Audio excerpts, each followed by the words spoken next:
Alright guys, first of all I want to say thanks to all my subscribers. I got 1,000 plus subscribers, so that's good.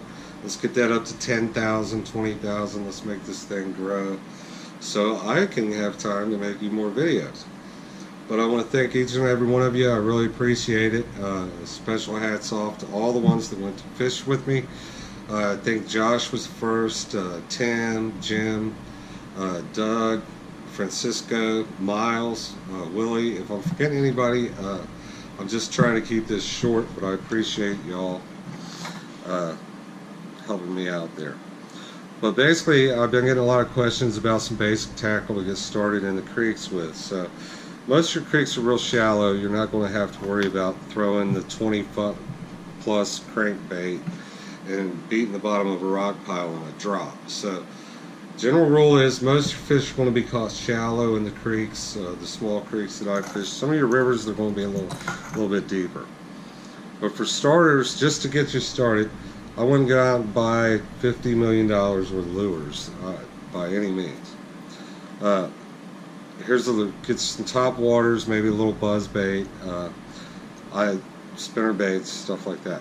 But the ones that I would recommend is a little Xeraspook Jr. And I have a video that shows you how to use this Xeraspook walking the dog type bait. This is an excellent bait for the creeks when the water's not flowing real fast. When it gets up and flowing a little bit better, I'll go to a poplar, or there's a little wind with some chop, I'll throw the poplar over the Xeraspook. But little Rebel poplar, been catching fish on it for God only knows how long. Then you want to go a little bit deeper.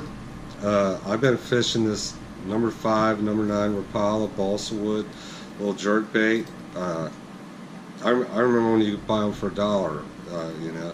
So that's how long I've been fishing. I do fish a little bit bigger jerk bait. This little thing here, you know. So that's basically covered in jerk baits. You can twitch them along the top. You know, twitch it, let it do a little spitting action, and then stop. And then you can go and just jerk it along like a little whipping action, or you can just reel it in. And that seems to catch a lot of fish. Then I like a wide wobbling little crankbait. So I use this little bomber here. And this thing's got a lot of action. Does really great in the creeks. Then I tend to go to some plastics. Got this little plastic worm here that I fish a lot. It's just a little 4-inch zoom finesse worm. Get you some of those. This is just a Bass Pro Shop Speed Shad. It's a little 3.5-inch swim bait. These work really great. Of course, the Yum Ding or Cinco type baits are phenomenal. Wacky rigged in the creeks. Even Texas rigged them. I've even put them on the little Ned rig head. See the little Ned rig here? That is basically just a Cinco that I have tore the tail off of. So. And then I put it on a little mushroom jig head. So that's a great little bait. One of my all-time favorite baits is a little Jig and Pig. This is the little finesse series. Got a zoom trailer on it. Catch bass any time of year on a jig, any situation. You just basically got to get the jig in front of them and they'll bite it. That's why swim jigs and all that's getting so popular now. Everybody's getting on the jig craze. I mean, it's just a fantastic lure. As far as the rods and reels, get the best one that you can is all I'll say. I actually use this rod and reel combo about 90% of the time. It's a E6X G Loomis, and it's on a Stratic 2500 Hagen. Fantastic little outfit, light, really sensitive. Feel anything on it. So 90% of the time you'll see me be using that. Line, I've been asked that a lot too. Even Josh bought some fluorocarbon, said it was a different color than mine. So I don't know what that was about. But this stuff is great. I use it all the time. It's P-line. This is 8 pound. I'll use 6 pound as well. But generally 90% of the time I got 8 pound on a spinning reel, and I put 12 pound on the bait caster. And you rarely ever see me using a bait caster. but I would suggest at least getting one. Again, this is a E6X Loomis and a Shimano reel. And the only times I use a bait caster is when I'm throwing like the 3/8 ounce spinner baits, the buzz baits, the 1/2 ounce rattle traps, the really deep 20 plus crank baits, any kind of bigger bait. Generally I fish with a 1/4 ounce or less, so that's why I'm using the spinning rod almost all the time. In the creeks it's hard to cast, so you want to get something easy for you to cast. And that's pretty much the basic selection. Color, you want to stay with your natural colors. Get your shad colors, maybe black back, blue back, your greens for your crawls, your browns, your black, blues for muddy water. But just keep it simple. Don't go crazy and go out and buy every different color made, because you really don't need that. There's times when them colors will work better, and you might catch more fish on them, but we're just trying to get you to catch fish now.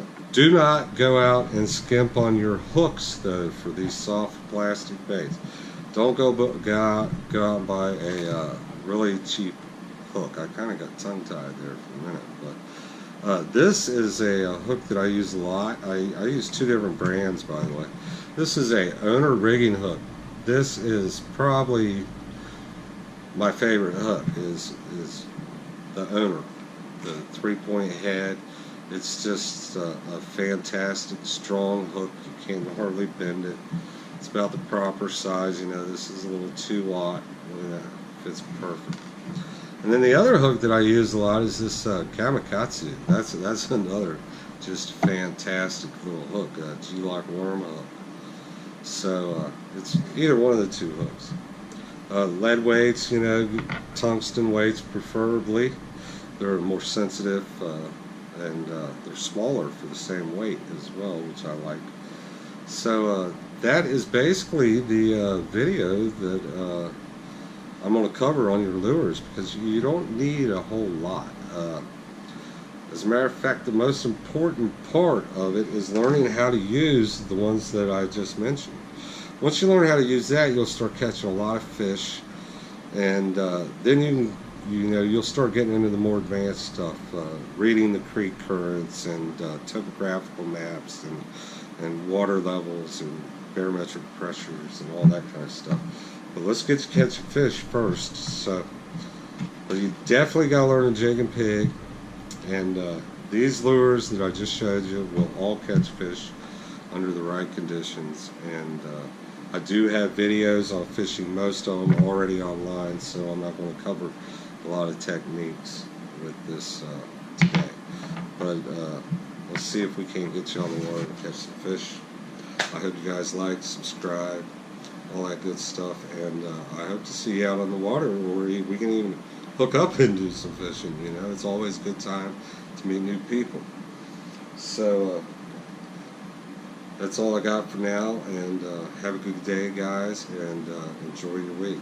I'll talk at you later.